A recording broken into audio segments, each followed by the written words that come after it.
It's a beautiful day in my fall garden. I have my cup of coffee, which I rarely drink, but it's nice and cool out. And I got my carrot seeds. So today we are gonna plant some carrots together. And I'm gonna share with you how to get those perfect, big, straight carrots.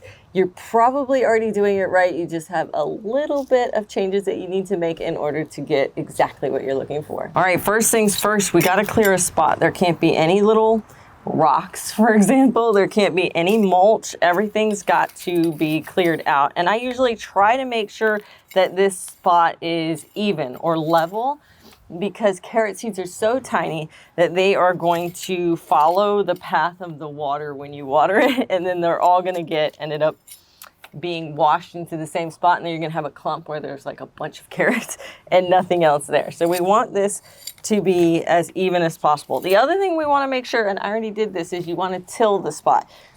If you don't have a hand tiller or a broad fork or something like that, you can take a trowel or a hoe and just literally just kind of break up the soil. You just want there to be nice loose soil, at least 5 or 6 inches down.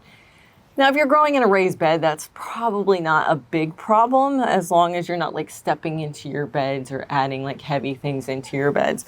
It will probably be loose enough. But you want to make sure that there's no rocks in there, and you just want to make sure that the soil is not compacted. The next step in the process is going to be planting them. Now, there's 2 ways that I plant carrot seeds, and I'm going to show you both ways, and they both kind of work, but in different ways. Okay, so I'm going to get the carrot seeds in my hand. I've roughed up the soil right here. This is my first way, and I usually do this whenever I plant carrots for the first time. I just kind of drop them from a little bit of a height, and then they kind of separate themselves. That's probably the easiest way. We are going to have to come back and thin these because of that. We'll talk about that in a second. Then what I do is I kind of just take my fingers and rough the soil up. I'm not trying to cover them completely. I'm just trying to cover them enough. The second way that I like to plant them is, say for example, we planted these, they all came up, but we have like gaps. You don't want to sprinkle more seeds. That's more thinning that you have to do. Instead, you find the gap. So let's say there's a gap right here of like 3 inches and there's no carrots right there. So what I'll do is I'll make a little divot with my finger, make sure there's no sticks in there like that right there.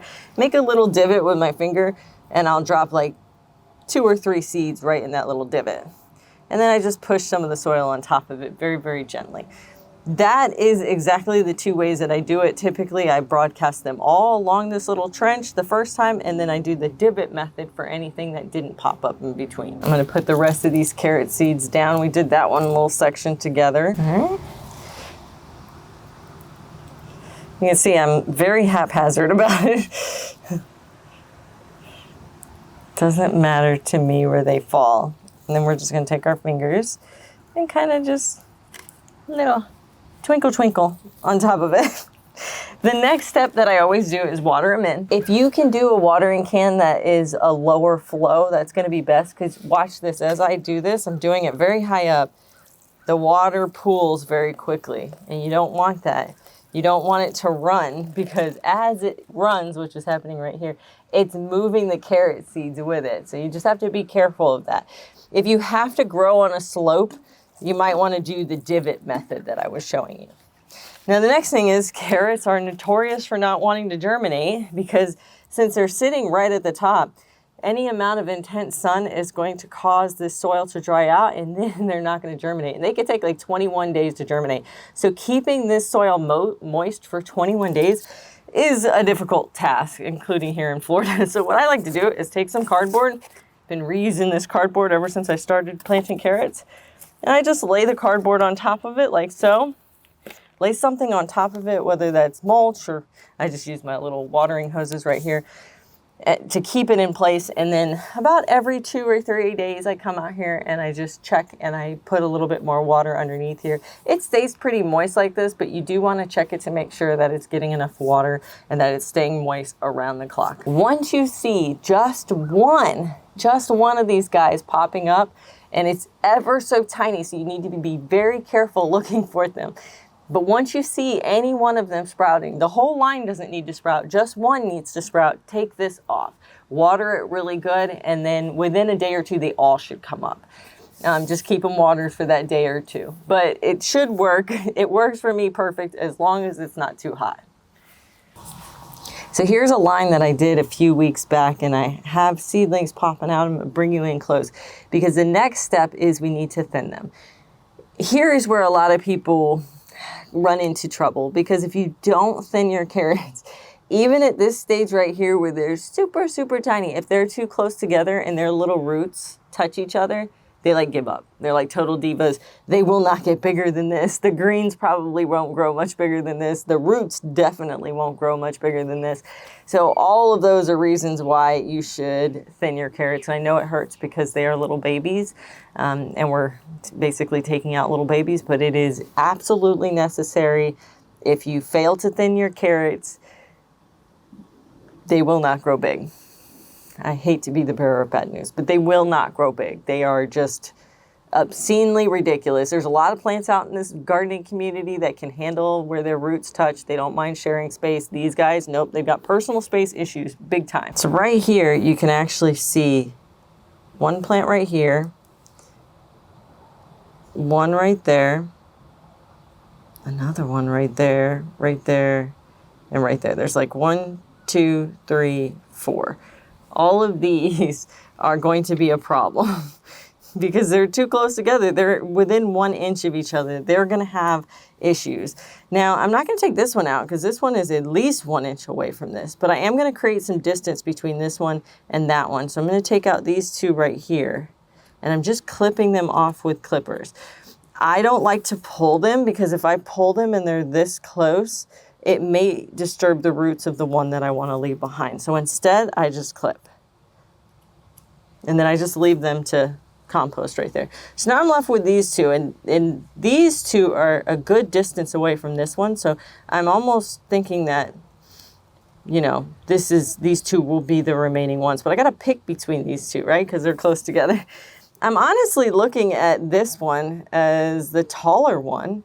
This one has less leaves and it's got a broken leaf. So I'm going to pick this one as not going to make it. And so now we have just this guy right here and this guy right here. They're 2 inches apart. That's what you're looking for with carrot seedlings being thinned. The next reason why your carrots might not be growing big is because you're not waiting long enough. So this seed packet right here makes me laugh. It says maturity 75 days. Nope. No, more like 120. It's almost double what the seed packet says. The seed packet maturities are usually close, at least like within 30 days, right? Like most things, like when I talk about squash or when I talk about tomatoes, they get close. But this is based on super ideal conditions. And when we grow carrots here in Florida, especially, we grow them during the winter. So we start them all the way from October all the way to, you know, February. Now, if you're starting them in February, they are going to actually grow faster than if you start them in fall, but they bolt quicker as we get into the heat. We're going to talk about that, little tricks for that in just a second. But because we grow them during the winter, or you might grow them during the winter or the fall, the maturity date's going to take a lot longer. The reason for that is because as we move into winter or the summer solstice, which is like December, like late December, that is the shortest number of daylight days in the year. We have a summer solstice as well, which is the longest number of daylight day. So that just means it has a lot of daylight that day, or during winter, it has a very short amount of daylight. This is more obvious in places like Alaska, right? Where they have, you know, like 4 hours of sun and it's just peaking along the horizon. Here in Florida, we don't have that big of differences, but there is a difference. We go from like 12 hours of sun a day to like 8 or 9 hours of sun a day. And if you have things blocking you, like a fence and a house and a shed and all the things causing shade, it gets even less. So some of these guys are only getting about 6 hours of sun. Carrots like to grow in full sun. They're going to grow more slowly if they're shaded, if they're grown during the winter when the number of daylight hours is less. All those things will contribute to them growing much, much slower than you expect. So don't go off the number of days maturity that a seed packet says. Don't even focus on that at all. Always go after how big the root system is. Like the easiest way to figure out if a carrot is ready to be harvested is to push the dirt away from the stem and look for something that is at least a quarter size big. If it's a quarter size big around, more than likely it is mature size and will be long. Doesn't always happen that way. Sometimes it doesn't. Like if you didn't loosen up your soil, it will grow really stubby and short. But if you do loosen up your soil like we talked about, then yes, it should, but you're gonna have to wait significantly longer. Don't be pulling your carrots at 75 days. They will never be ready at 75 days. I don't even think they're ready at 75 days in the spring. In the spring, we're still talking 90 days, guys. In 90 days for like a smaller carrot. But if you really want big carrots, you need to dedicate about 4 months of your life to these particular plants. And then the last tip is going to be about varieties. So in my particular area, I grow almost exclusively the Kuroda. Kuroda? Kuroda. Kuroda. It is an actual Asian variety. I believe it was bred in Japan. It is meant for hot tropical climates. It does not bolt. I've actually never had one of these bolt on me. I've had carrots bolt. I've never had these bolt on me. This is kind of a very unique carrot. You're not going to see a lot of these varieties out there because most people are not growing carrots here in Florida. But if you're in a hot, specifically tropical climate, these will grow here. If you've had carrots bolt where you live, these will probably not bolt on you. They are meant to deal with heat. So if you wanted to grow them during the summer and you're in a northern climate, yeah, you could probably go with these. Now there's other varieties like the nates, the tender sweets, these Danbers. There's a lot of different kinds of carrots. They fall into classes. All of those you can try to grow. They're going to take a lot longer. They have a possibility of bolting, meaning going to seed or flowering, and then that makes the carrot not taste as well. But if you go with the Kuroda, whether it's the Shin, the new Kuroda, there's like different colored ones. Like if you go with the Kuroda, you're going to be okay. Now I got these from Botanical Interest. Strongly recommend. They're Epic Gardening. I have a link down in my description. But you can also get the new Kuroda from Whitwam Organics. Those are my two places that I usually get them from. I like Botanical Interest because these are a little bit shorter of a carrot than the new Kuroda. Thicker though, which I like. And also you get more seeds. The Whitwam Organics, it's less seeds. The new the Botanical Interest, you get more seeds. That's my experience. You can still head over to Home Depot and pick up some carrots like the tender sweets, the Danbers, the nates. I've grown them. They do okay. But if you want a nice big carrot, you need to grow a variety that grows well in your area. And down here in Florida, that's going to be the Kuroda. No questions asked. Now I am growing the Cosmic Purple. That has grown for me well in the past. Surprisingly, it doesn't get as big as this one, but it's very good. It's not quite as sweet. And I'm growing some rainbow carrot mixes this year as well. I'm growing the Kyoto Red, which is actually not part of this family. It is another Asian variety, but it's in like a more colder Asian climate. I can't remember exactly where it comes from. So it's not necessarily meant for this climate either, but it does grow. They will all grow for you, so don't feel like you have to only get this variety. If you have some seeds, use those up, especially since these seeds don't last very long. Forgot to mention that earlier. If you aren't getting germination, if none of them are germinating, it could be your seeds are old. Sorry, I had to put that at the end here. I guess that's bonus information.